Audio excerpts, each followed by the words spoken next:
no, sa mga oras na ito, no, ay bibigyan natin ng panahon or atensyon itong mga kababayan natin dito sa Tacloban na gustong manawagan doon sa kanilang mga kamag-anakan, lalo na sa Maynila.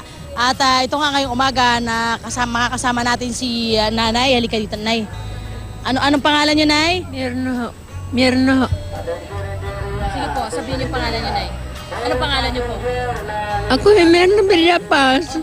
Sino po ang hinahanap niyo po sa Maynila? Kasi ito, Rhea, no, ang problema ni Nanay, yung kanyang mga kamag-anakan doon sa Maynila ay hindi niya na alam yung mga numero na dapat tawagan or yung mga numero man na tinawagan niya, hindi na raw makontak. So, nagkakaroon siya ngayon ng problema dahil kung pupunta siya dyan sa Maynila, hindi niya alam kung paano sila pupuntahan. So, kailangan talaga natin siyang maasistihan para makita ngayon, sana'y nanonood po yung kamag-anakan nila. Mga pangalan lang po, Nanay. Cavite, ang sinasabi ni Nanay, sa may Cavite, sa Molino, nandun daw yung kanyang dalawang kapatid. Meron daw din siyang kapatid sa Quezon City. Kailangan lang po namin malaman yung mga pangalan, Nay. Pangalan? Julito Villapas. Opo.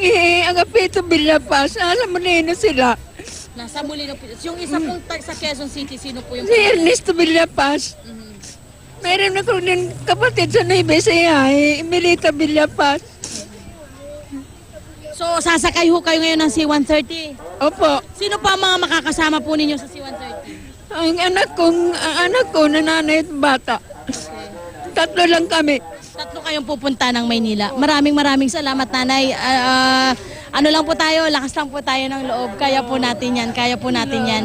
Ayan, Rhea, no, marami pa rin po tayong mga kapuso na kung gusto po ninyo na tumawag or mag-text sa inyong mga kamag-anakan, dito man sa Tacloban or sa Maynila man, meron pa rin po kaming binibigay na free charging and free calls, pati na rin po text dito sa aming area, dito sa may harapan ng airport po ng Tacloban.